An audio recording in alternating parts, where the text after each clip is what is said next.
Hey, caregiver family, we are back with episode 2 of season 4 of the My Favorite Girl Caregivers Corner podcast. It is November, and November is National Family Caregiver Appreciation Month. If you listen to episode 1, then you know this season is all about celebrating caregivers. So, we're going to be bringing on some caregivers. They're going to be sharing their stories, and we're going to be celebrating the heroes who are out there caring for their loved ones. So that's what season 4 is all about. And as always, I like to take a moment to thank those of you who have subscribed to the podcast and those who are following my journey on my social media platforms. Before I go any further, I ask that if you haven't already, if you would take a moment and subscribe to the podcast on whichever platform you are listening from. We are on Anchor, Apple Podcasts, Google Podcasts, Spotify, and of course, you can go to my website at www.priscillajjohnlouis.com, and you can also find the podcast on there. Then once you subscribe, I ask if you would send it to your family, to your friends, especially those who are caregivers, and allow them to also listen to the podcast. You can also follow me on my social media platforms. You can find me on Facebook and YouTube at My Favorite Girl and Alzheimer's. And then on Instagram and TikTok at My Favorite Girl and Oz. I do my best to make it over to Instagram and TikTok, but surely if you get on Facebook, you'll find something almost every day. But I'm on all of those platforms. And so get over there, follow, share, like, love, all of it. And it's just simply me sharing my caregiver journey with my favorite girl. If you go on there, especially on Facebook, Instagram, you'll be able to see my favorite girl and just some of the interactions that we have. We do our best to just simply love on each other. As I always say, I actually have a t-shirt that says the same. I also have an inspirational caregiver line, and one of my shirts is love is greater than dementia. And so, that's what we do. When they don't remember anything else, they remember love.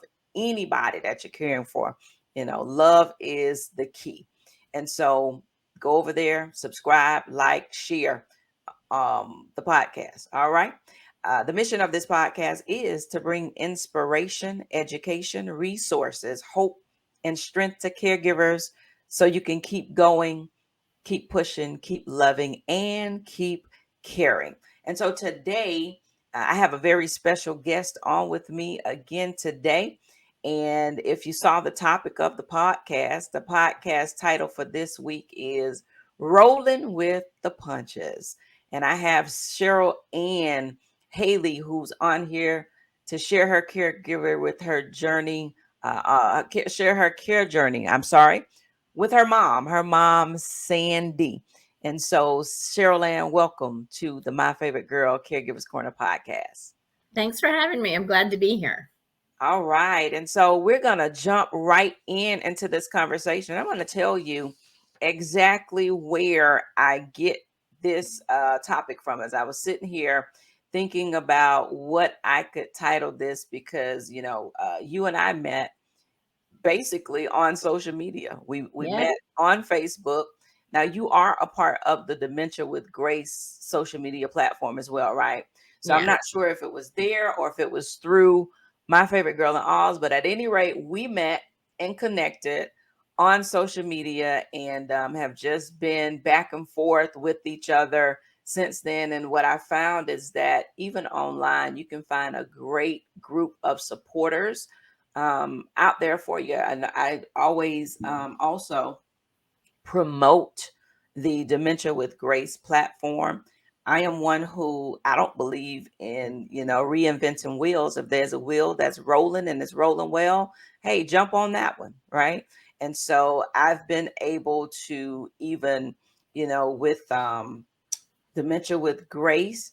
I've been on there, been able to get some great help from that platform. There's over 6,000, I think probably almost 7,000 followers on there, 7,000 people in that group. It is a private group where, you just go on. It's a safe space.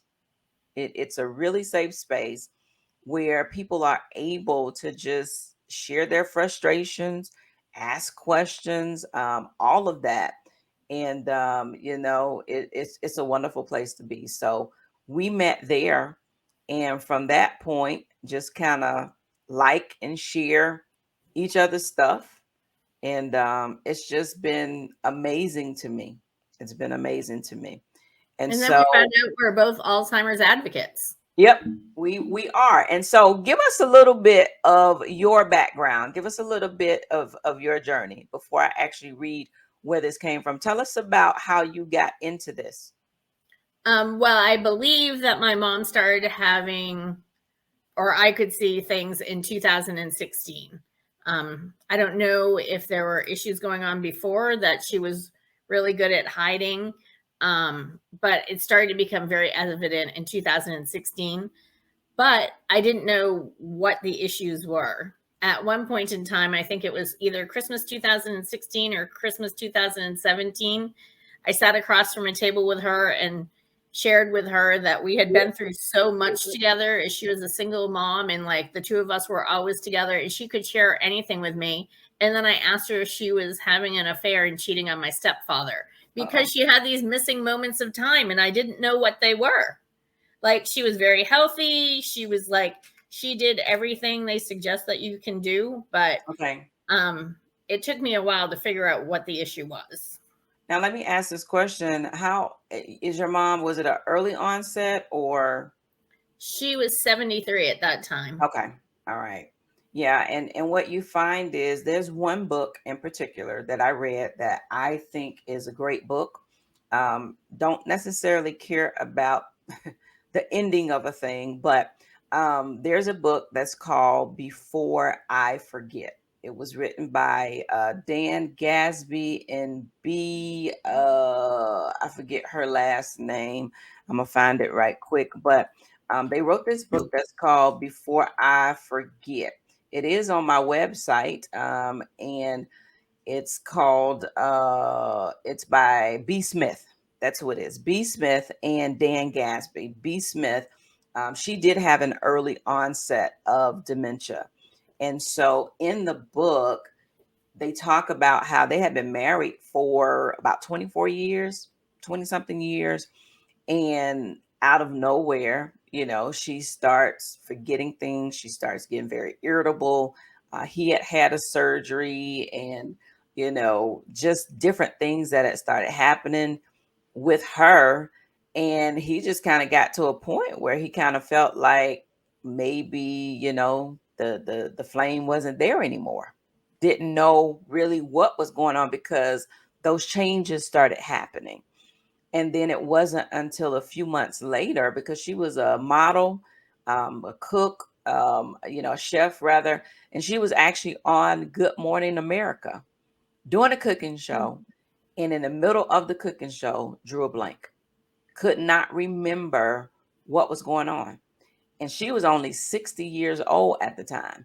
And when they took her, to the neurologist, took her to the doctor to figure out what was going on, that's when they realized it was an early onset of dementia. And so, it was a relief for him and for her that, it wasn't something that was necessarily going on in the relationship. But then, of course, that diagnosis was also very tough as well. And so, it will seem like that. And I'm sure, I don't know what your mom's response was, but, it's like, nah, she's not fooling around. But these are the type of things that we have to pay attention to, Mm-hmm. because these are some of the signs that if we don't pay attention to them, we will miss them. Yeah, she just had moments where, and it was because when I got there for Christmas Eve dinner, she wasn't there and she Oh, didn't have dinner ready. And oh then wow. when she came home and I asked her where she had been, she didn't know. And as a daughter, like, you pack up your stuff, you pack up your dog, you go home for Christmas Eve with your mom and your stepdad, and you're all ready, and mom's not there. And did your stepdad have any concern or question? Had he noticed things that were going on with her? My mom was very independent anyway, so her not being home wouldn't have been an issue. She Okay. maybe had stopped by a friend's house or something. But to me, my mom missing Christmas Eve with me Yeah. was Yeah. huge. Yeah. And I can only imagine, what that was like. And so, that's the kind of stuff that happens when with dementia, Alzheimer's. It's one of those things where it can catch you Mhm. way off guard. And so, I want to go back to a couple posts. I pulled a couple posts from your Facebook page that I think are, to me, they were powerful, but they also help to explain and to share your journey. And this one in particular is where I decided after I read it, I was like, okay, here we go. We're going to go with roll with the punches. And so in July 16th of this year, you wrote on your Facebook post, you said, some days in this journey are harder than others. It is no secret to my mom that her brain is changing. And sometimes those changes just stink. Sometimes we talk about what she is afraid she will miss or how we cannot do the things we used to. Over the years, this dynamic duo, however, learned to roll with the punches. Today, we may have spent more time together crying than laughing. One of the poor aides poked her head in, probably expecting to see us laughing or singing, and caught us snuggled together with tissues soaked up the tears. There are many ways to deal with this dementia journey. Today, as sad as it was, although we did manage to laugh some, I am glad we had this raw, authentic moment to feel the sadness together. And when I read that, it resonated with me. Girl, But, you're not you supposed to know, make me cry so I'm so soon. sorry. I am so sorry. But those are the types of feelings and emotions that go on when you are caring for someone with dementia. Um, there was a quote that said Alzheimer's is, that roller coaster. It's the largest emotional roller coaster there is. And it affects you emotionally. But what you have done, and what I've tried to do is exactly what you said. You roll with the punches. You get hit and you learn how to bob and weave. You Yeah. learn how to get back up. And so even in that moment, kind of share with the audience what was going on. I remember that day I went to visit my mom. And so when I go to visit my mom, I'm always wondering like what the situation will be.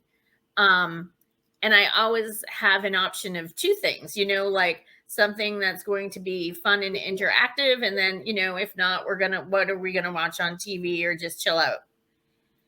And that day, my mom had an extreme awareness that her brain was not working. She doesn't always have an extreme awareness. And if she does, she doesn't usually talk about it. But it seems, even now, 7 years later, she seems to be more aware of it, surprisingly. Um, and she just really was having problems with life that day and her brain not working and her not remembering certain things. And so I had two options, really. I could try to redirect her and be like, "Oh, mom, don't worry about it. And then I was like, no, like she deserves this moment. Yeah. I deserve this moment. Here we go. I'm going to cry again. And I'm so Um, sorry. if my mom was in the hospital with some other illness, if my mom was in the hospital with cancer and we were going to chemotherapy, we would talk about that journey and what she wanted her future to look like and how she wanted things to go. I didn't necessarily have that option with my mom, but when she gives me that option and she seems lucid enough to have a discussion about it, I believe that the respectful and right thing to do is to have a discussion. Now, some people might not agree with that, but as her daughter, I can judge those moments. Right. she wasn't like hysterical in a false sense. She was like an authentic, like, this is an issue with me Yeah. and what's going to happen. And so it was probably one of our more touching moments in this journey, Yeah. which is probably why I And have it's okay to talk about it. That's what people have to realize, right? That and I'm learning this even the more over these last 3 months, right? Mhm. As you know, my best friend passed away on August 1st. And that incident, I will honestly say, probably has changed my life forever. But what I realize even the more is that people have to really learn how to be okay with their emotions, be okay allowing themselves to deal with that space, deal with your emotions. Reality is there are moments when, even on this journey of caring, we're not okay. And Right. it's always so easy for us, when people ask, it's just a common thing that we do just as a society. When you're passing people, hey, how are you doing? How Right. many people, when you think about it in the course of a day, when you're passing people, how many people do you pass by in the course of a day that you may know that you say, hey, how are you? And they just say, oh, I'm fine. And everybody keeps going. Nobody really stops to really take that moment. What if you said, nah, I'm not okay? In one of those moments. And so I think allowing her to talk about it, I think it's perfectly okay because it's something that happened. It's something that is happening that you don't really and truly, you don't fully understand. You recognize that something is going on, but you have no idea what it's like. And so when she's in those moments where she can express that, I see nothing wrong with that. Right. Nothing at all. And so, hats off to you for recognizing, and not, because a lot of times that's what we try to do, especially when we're caring for loved ones with Alzheimer's and dementia, one of the other dementias. They can be in their space, and you're so quick to tell them otherwise. I often say you got to go where they are. If the sky is purple to them, then it's purple today. Okay. Yeah, it's beautiful. It's a beautiful purple sky. And you have to go into their world, because no matter how hard you try, reality is they're not going to come back in your world in that moment in time. Now, they Right. may go in and out, but in that particular moment where the sky is purple, I don't care how much you try to say, no, it's blue. For them, it's purple. Yep. And it might look really pretty as purple. Exactly. And so that's one of the things that, if you're out there and you're caring, you gotta, as the subject said, you gotta roll with the punches. You gotta go right there, and make it happen. And so, I don't, God knows I do not want to make you emotional on here, but that's, this is the real life of it. This is Yep. what this journey looks like. I know at one point, you and I on social media and via text, we were talking about the fact that in the beginning, it was kind of hard for you to find a facility Mhm. that was, meeting the needs that she had. Talk about that a little bit for me. The type of challenge that you had for a while in placing her. Now, before I go there, let me ask this question. Was she at some point living with you, or she was at her own place? She was never living with me, Okay. and so I question, but I know that God is in charge and has control of all our timing. I had moved an hour and a half to 2 hours away from her. 3 hours if traffic is bad. Um just 3 years before.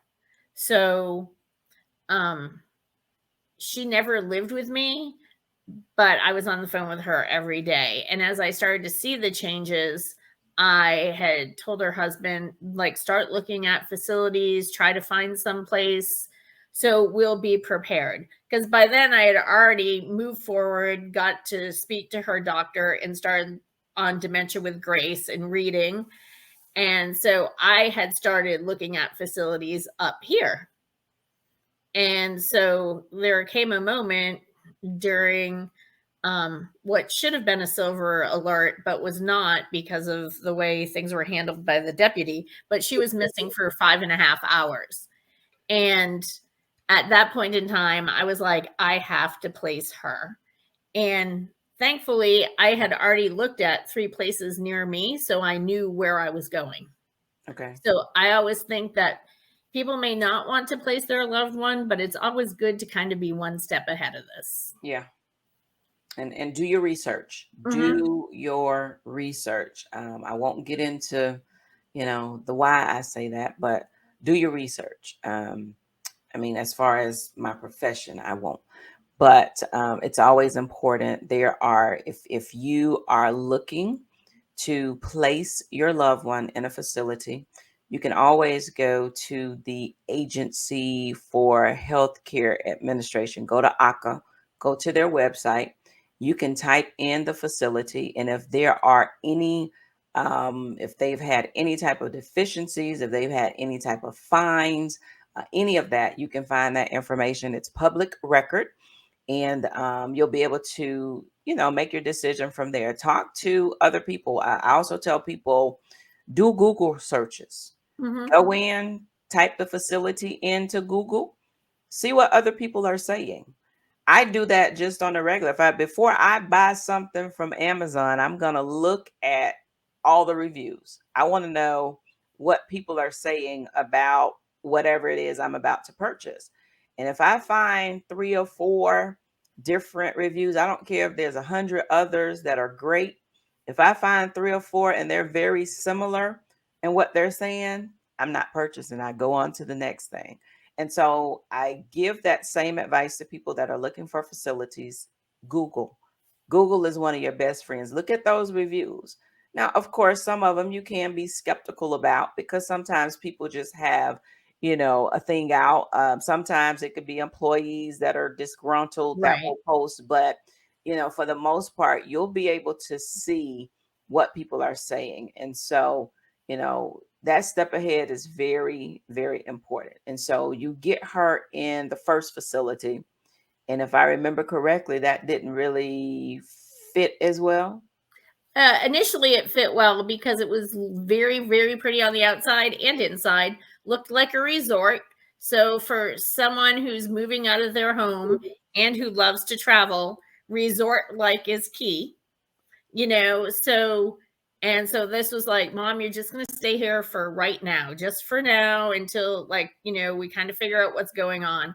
And that was resort like, but maybe too large for her. Okay. As dementia progressed and safety concerns happened, it was just not the right facility for her. Okay. All right. And so you end up moving her from there. And from that point, the facility that she's in now, is that the one that you end up moving her to? I moved her to another one for a year. And that had some challenges. Okay. There's questions to ask that I wasn't aware of. You see these young ladies walking through, and a lot of this stuff I learned with advocacy through the Alzheimer's Association, not just from the Alzheimer's Association, but in getting to notice what, wow, maybe I should look for that. Just because somebody's wearing scrubs does not mean they're necessarily a medical profession. Right. They may just be an aide or a helper. Staffing is another huge thing. We ended up moving my mom into a facility now that's been open for about 6 years. Okay. And I think there's 3 or 4 aides there that have been there since they opened. Okay. And that's always good. You want to make Yes. sure that there's no high turnover, because if there is high turnover, then there's an issue going on somewhere. Yeah. And The so- middle facility had 6 executive directors within the 1 year that we were there. Yeah. And that's not good. But also, it was a larger facility, so there was a lot of empty beds. In empty beds, the thing to consider was there was always a new resident coming in. And so there was no continuity in the building. So at my mom's building now, it's only 20 beds. And for a few months, it was solid with the same people that were there. Then some people Okay. passed away. So then a new resident comes in. Well, that new resident has to adjust to the living situation. And it kind of throws everything off balance until they get Right. acclimated in a few weeks. Okay. Sometimes. And so, okay. And these are all good points. And you can find, there is a list of questions. You can find them on the Alzheimer's Association website at www.alz.org. Or if you just do a Google search for questions to ask when considering facilities, or, usually you can put in any type of question in Google, but it'll bring it up. And so what I'm going to do as well is I am going to actually pull some of them and I'll place them on the resource spot on my website. So if you're looking for a facility and in looking to place your loved one, you'll know these are some key questions that you should be asking when you are considering placing your loved one in a facility.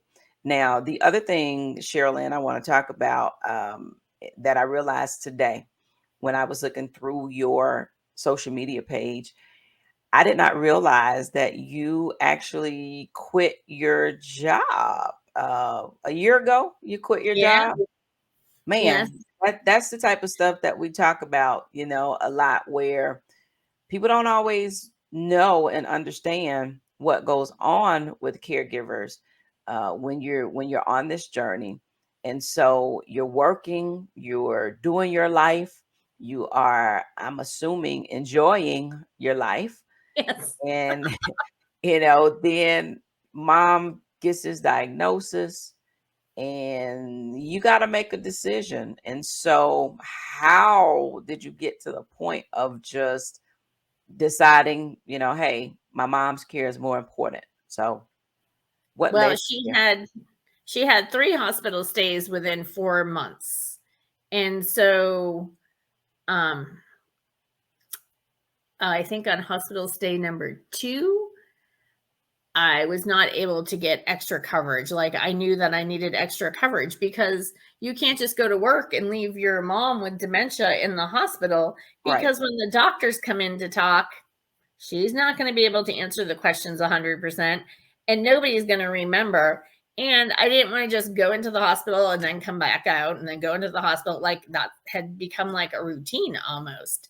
And so I would go in and to work early, then have coverage midday, and I'd get to the hospital and the doctor was already gone, and then like go back to the hospital to see my mom at night and try to figure out what was going on from the other people and from my stepdad. And he's older, so he wasn't necessarily getting all the information, and it just became too much. Just constantly living with the fear that I would be in that situation again was overwhelming in itself. Right. I'm sure. And then her facility said, well, maybe your mom could benefit from having some independent caregivers come in and spend time with her and sit with her and talk with her, because honestly, the staffing that we have does not provide one-on-one care, which Wow. I will note was not what was presented in the sale office or Oh, in of the course. brochure. Of course. So, but realistically, it's just not possible. So I started interviewing independent caregivers, and like some of them were like $42 an hour. And so as I was asking them questions, they weren't giving me answers that were great. And I thought, why am I going to pay this person $42 an hour, $32 an hour, $20 an hour for somebody on the side that's not necessarily licensed? Why would I be doing that when I could spend the time with myself? And think back to that time period, 3 hospital visits in 4 months. I mean, I've said goodbye to my mom 5 times, Yeah. And so I didn't think she was going to make it much longer. And so I left my job to spend the time with my mom, to go down and try to clean out some of her house, because she still has a house where she lives with my stepfather. And so that was a little tricky because he didn't want me in his house throwing all their stuff away. way, but she was a realtor and she had paperwork from like 2008 in there. So, Oh, wow. so I started doing that. Yeah. So there was a lot to do. And so instead of paying other people to do that stuff, I just left my job so I could get it done. I also realized when I posted that I quit my job a year ago, I haven't bought any new clothes in a year. Oh, wow. It's going to be done. And that's the But I thing, enjoyed you know, it. I'm like, these are the type of sacrifices that are being made. And, tell me if I'm wrong, but you're not getting paid to be her caregiver, right? No. And Exactly. so, but I know that I have it better than so many other stories that I've heard Oh, recently. absolutely. But the point I'm making is when we talk about caregivers, family caregivers, these are unpaid caregivers. These are, we talked about that on the first episode. So you'll have to make sure you go and subscribe and listen to that podcast. But there are so many unpaid caregivers, family members. You're not getting paid to do it. It's just the sacrifice. And you talk about sacrificing, you talk about selflessness. This is the type of selflessness that happens with caregivers. I can't tell you um how many I see in and out of these facilities who have absolutely no family. There's no family. There's nobody checking in on them. There's nobody making sure that they're okay.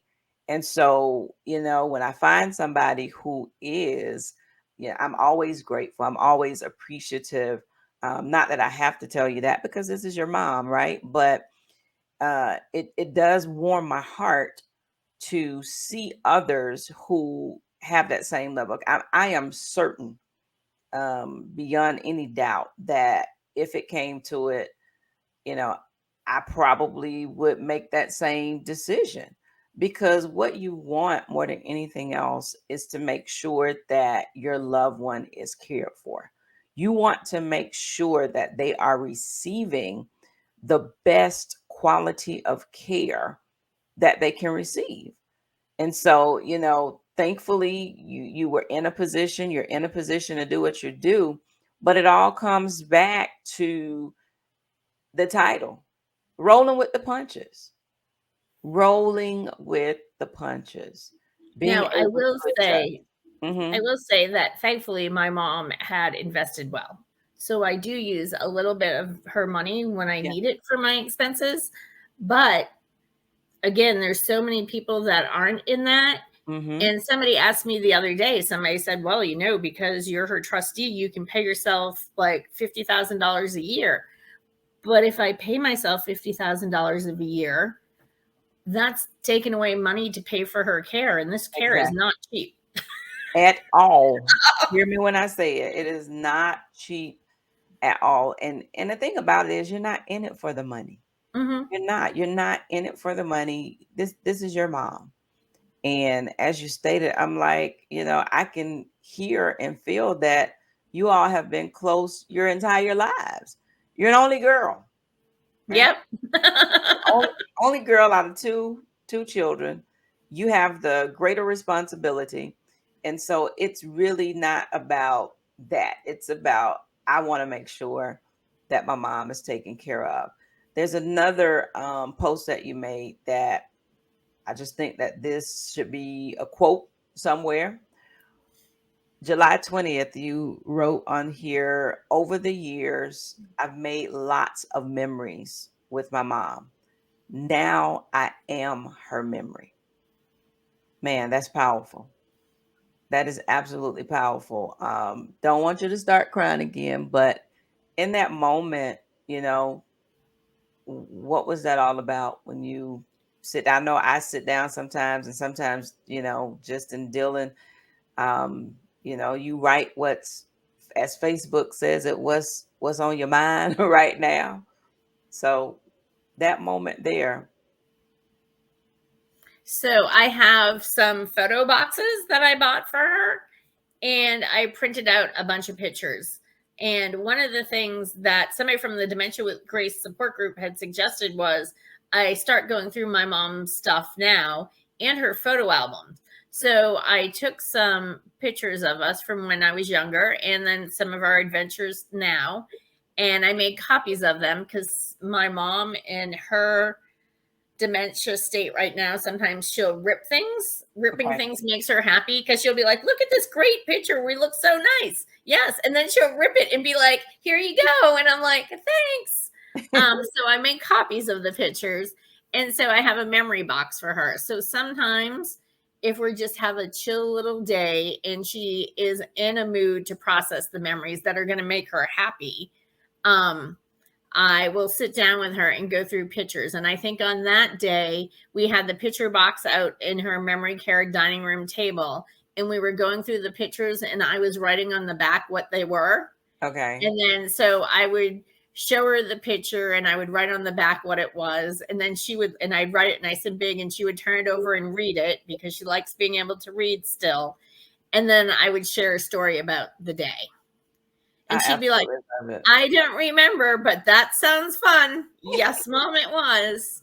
I love it. And I love the fact that, she sounds like she's in a, earlier stage where she can at least still recognize you. She can still have those conversations. No, she doesn't recognize you. No, so that's the magic or the gift from God. Because I think from my Facebook page, oftentimes people, especially on my personal Facebook page, Hmm. people think that my mom is early stages and very able to go with the flow. But I don't know if you saw some of our pictures the other day from her neurology visit. But so she went to the neurologist and it's down by the water. So I take her out to lunch by the water. I But did. that morning, I thought we weren't getting to the neurologist because she didn't want to go out, get out of bed. She was talking about herself in third person. I was sharing with her who I was. It took like an hour, and I was like, we're going to have to cancel this appointment. And so finally she got up and we went. And so she walked out towards my car and said, there's my daddy's car. I'm going for a ride with my daddy. And I was like, oh boy, like, how's this day going to go? But as we got on the road and spent some time together and she had her neurologist visit, she kind of clicked right back in. And that's good. That Yeah. because I will say, as one who does it, those can be hard moments. Mm-hmm. When they don't, like, my mom thinks that I'm her mom. Oh, She yeah. She does calls me now. mom a lot. Yeah, she calls my name now all day long. If I'm in here working, I don't care when I walk out, it's like her face brightens up and she's like, yes, like, there's my person. And she wants to follow me all around the house Mm-hmm. and, what have you. But, there are those moments. I don't know what your doctor's visits are like just outside of neurology, but a regular doctor's visit, I've actually gotten to a point now where when I do take her, I call them and say, listen, I am coming. We're going to sit in the car. I will go check in and we're going to sit in the car until you all are ready for her. Because unfortunately, these general practitioners, they don't have much knowledge of what this looks like. And you learn that even the more. They don't have much knowledge. Their staff really don't know. And so for them to put you in a room where you sit there for 20, 30 minutes waiting, that just doesn't work. It doesn't.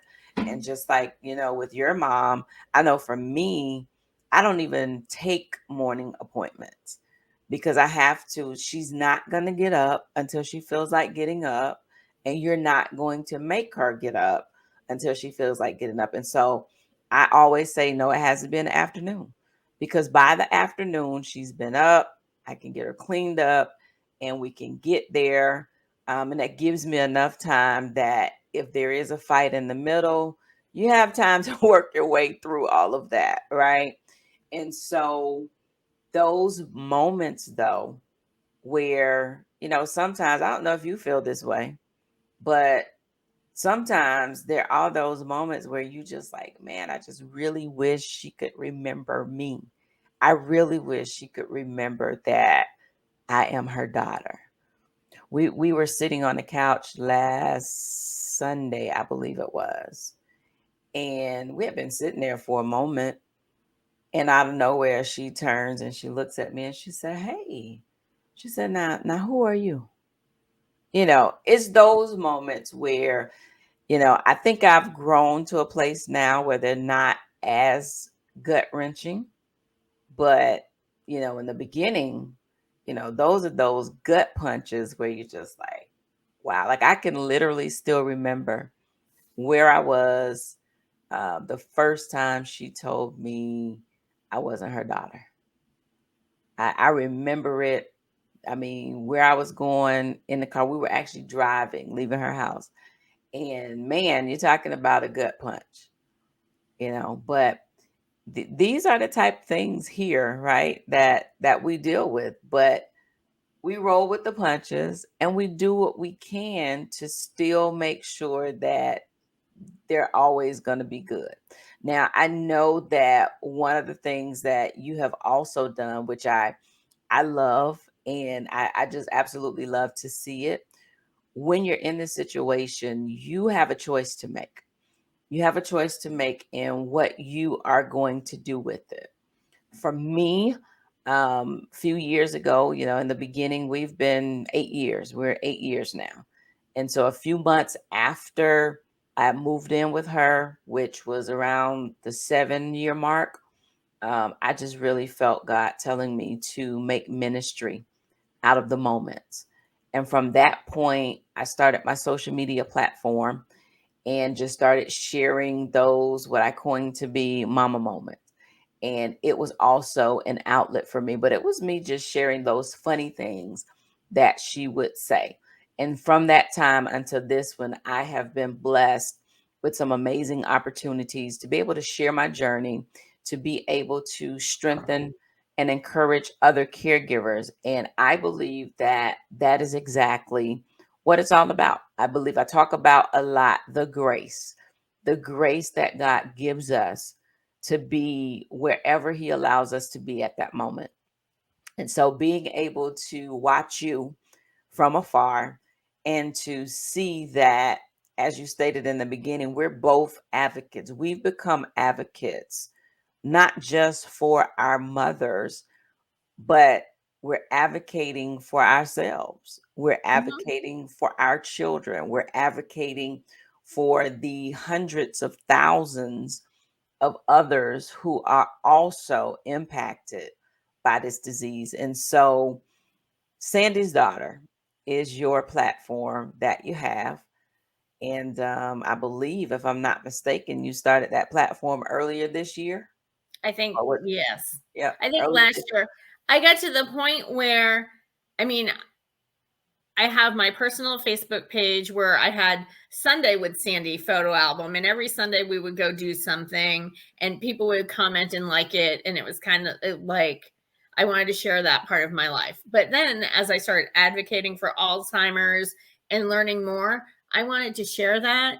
But I also didn't want to lose my personal identity Right. and have people stop following me on Facebook because I don't want to hear about dementia and Alzheimer's all the time. And I wanted to be able to share more openly. So I started my Sandy's Daughter Facebook page that's specifically dedicated to Alzheimer's and dementia. And for the most part, I don't necessarily show my mom's picture on there very often. Yeah. And the platform is growing. Mm-hmm. You have taken advocacy by the reins, and you are down in Tampa, right? Yes. So Yes. you're in the Tampa area, and you are, you've gone through the trainings with Tipa Snow, who is an outstanding trainer for dementia and dementia caregivers. And you've done some other wonderful trainings and works, been working alongside. I see it on your page. And so, with that, you have now more recently, you're on another endeavor. So, share with us about the support group. So I started a support, I was in a support group, and then I tried to find some support groups that were relatively near with me. Um, and we couldn't do one at my mom's facility now because, it's a smaller facility. So I started one at the local library, which is free. And so I had a couple other people that I knew from church that came, and then I just started posting it. And so every month I walk in there and it's kind of, I have no idea who's coming in. And I was with one of my friends from church, and she said, I don't know how you do it because everybody's story and everybody's journey is different, It's different. you know? And so I'm going to do that one twice a month, like one more support group and the second one more educational skills resources. And then for the holidays, I was putting together a PowerPoint presentation for dementia and the holidays. And I thought, well, if I'm putting away this PowerPoint, I might as well like maximize it. So I am taking it to the New Tampa Library, then down to Riverview, and I'm also in a memory care facility with their resident families, and anybody's welcome to that. And I have to say that when I did my first meeting with them last month, the resident families have been in this journey for years, just like us, but had not really ever heard a lot of the resources that I shared, one being Teepa Snow. And so even when I talk about Teepa Snow, so many people in the senior care business don't necessarily know who she is. Oh, wow. And she's You excellent. know? She is. Yeah. She'll be here this week, coming Oh, week. really? Yeah, in Sun City Listen, I'm gonna Center. have to get you to throw a plug in there. I need to keep people on my podcast. But absolutely, I think that's amazing. And so, that support group is located in Tampa. And so, what I'm going to do is I am going to take a moment as well and provide you with the contact information for CherylAnn. Her platform is Sandy's Daughter. Sandy's Daughter. So if you go on Facebook, she can be found there at Sandy's Daughter. Email is sandysdaughter@outlook.com. That's SANDYSDAUGHTER. And she can also be reached via phone at 941-626-7447. So reach out if you're in the Tampa area and you're looking for caregiver support. Now, is this specific for dementia or all caregivers? I think at this point in time, it's dementia specific, but Okay. I think if you're a struggling caregiver and you wanted to come check out our support group, you could join us and see if it's a fit for you or not. There it is. And so, one of the most important things you can do is to surround yourself with people who can understand and relate to where you are. This journey is not a journey that you want to be on alone. It's already one that can be very lonely. And sometimes you do feel like you're in this thing by yourself. But one of the most important things you can do is surround yourself with people that are like-minded, people that can relate to where you are. As you said a few moments ago, nobody's journey is the same. I often say that we are on the same journey, but we may be on different roads, and so, but at the end of the day, the journey is the same. And you want to be around people who can help support you, people who can help encourage you, help inspire you. That's what this podcast is all about, being able to allow people to know that you're not in this thing alone. There are other people out there who are on this journey, who are facing it, but they're doing it well and they are rolling with the punches. And so I certainly, everything that you're doing down there, I am following from afar. I don't, always get on as much. Some stuff I post in advance, and as life would have it, life changes, doing a little bit more because my daughter still comes over. Thank God. She's still here in Tallahassee. She still comes over to help me when she can, but I'm in this thing now. It's just me. It's just me and my mom now. And so there's some adjustments that we definitely have to make. Now, let me ask this question too, because one of the things that I did realize, and I do realize, and I love even when you're talking about it, you have no problem saying it. One of the things that I found to be important to you as well as to me is your faith in God. That is the one thing that seems to also carry you through. There's another post that you made on October 11th, and it says, "Someone told me not to grow weary today." I'm pretty sure I laughed out loud before proclaiming, too late for that. I'm trying not to faint. I looked up some weary verses and thought I would share. And so you put those verses on, then you end that by saying, faint not, my friends. And so how important is it for you to be able to lean on your faith in these moments? I think that person in that post was actually my pastor. And so we are bringing a support group to church. And so I have to infiltrate what I've been doing specifically with my faith. So it's an exciting time for me. And at first I was a little bit overwhelmed with that, but then I was like, that's what I do every day. Yeah. I commented earlier on, I think, to my pastor at the beginning of this, honoring my mother and father was a lot easier. Like, I thought it was hard when that meant not talking back, to them as a 5-year-old. Honoring my mother now, this is my journey of honoring my mom. And so I have to make sure that I'm at church on Sundays if I can be there. If I'm not there, I'm watching it online and praying all the time and finding other people that can pray for me. LinkedIn always is asking me if I'm hiring. And I was thinking the other day, what I need to do is say, yes, I'm hiring intercessors to keep praying for me. Because also when I'm doing these support groups, I hear everybody's stories and I share and I pour into them. And I You noticed gotta have somebody to quickly, pour back into I have you. to have somebody pour into me, but I also have to make sure, because I don't necessarily have the opportunity to go out and sit down at Starbucks and have a slow cup of coffee with somebody pouring into me. I have to make sure that I'm pouring into myself and spending my time in God's word.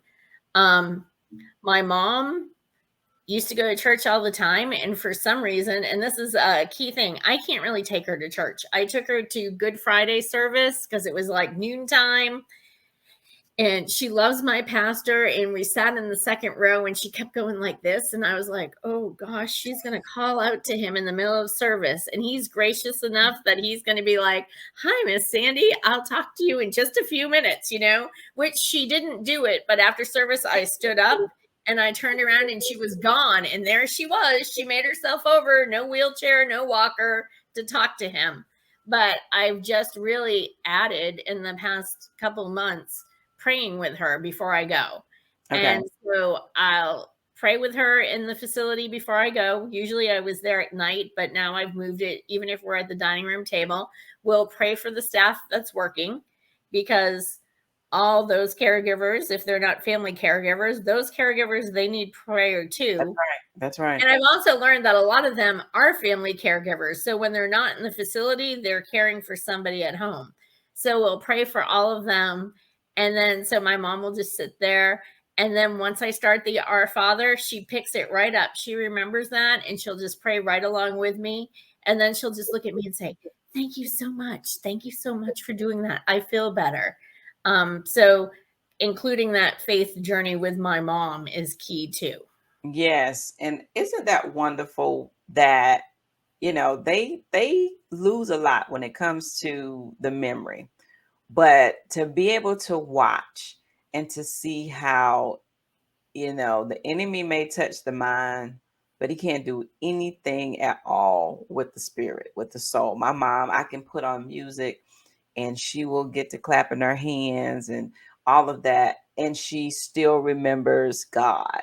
And it's still a beautiful thing to see when you consider that so much else they have, lost as far as memory and recognition.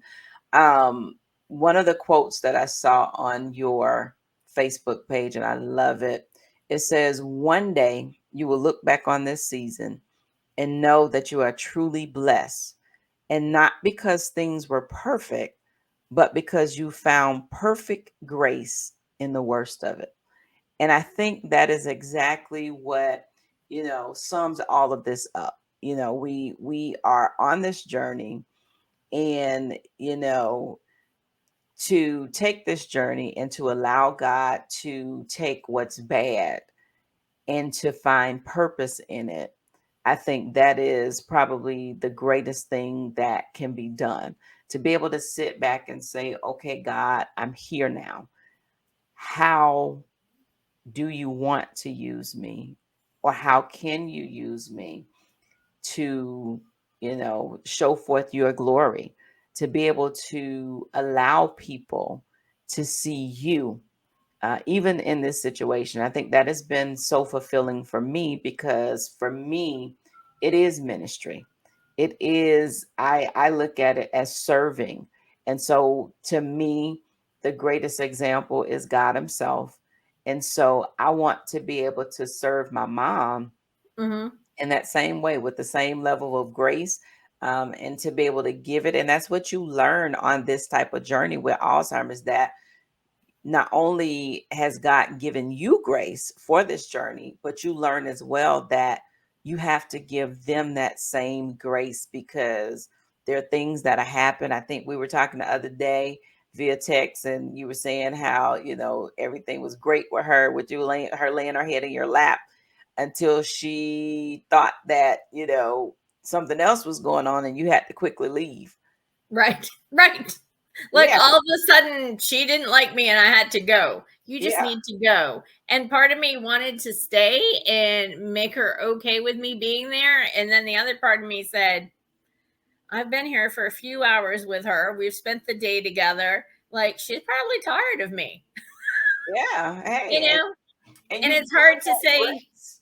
it's hard to say who needs more grace in this journey. Is it Yeah. her or is it It's me? you. Or Yeah, is it the other caregivers involved? We all need some grace. exactly. And so that is my prayer continue. Like, God, give me more grace, give her more grace, because, you know, if not, the thing that we don't want to do is faint. We don't Mhm. want to faint and get weary in well doing, because it's easy. It's draining. I will say sometimes it can be extremely draining. My mom, I don't think she slept at all last night. She was up pretty much all night long. And so there are those moments. But at the end of the day, when you remember the greater reason as to why you're doing what you're doing, and you learn how to roll with the punches, that makes it all worth it. And Mhm. before we close out, I'm going to ask you, because this is a question that I'm giving to everybody that's going to be coming on. When we consider that this is National Family Caregivers Appreciation Month, um, one of the things that I want to know is from you as a caregiver, what are some ways that others can celebrate and appreciate not just you, but anybody that's caregiving, on this caregiver journey? When you think about the needs that you may have or may have had, what are some ways that you feel caregivers can be celebrated? I think just acknowledging us and understanding us. Sometimes people will ask me to do something and I'll say, no, I can't do that because I have plans with my mom, or, and respecting that. But also when I say yes, understanding that yes might be a maybe, you know, and giving us the opportunity to get off the hook gracefully. Yeah. Um, Also, I've had some friends just, say, so I noticed that you go to Starbucks a lot with your mom, so I bought you a gift card, you know.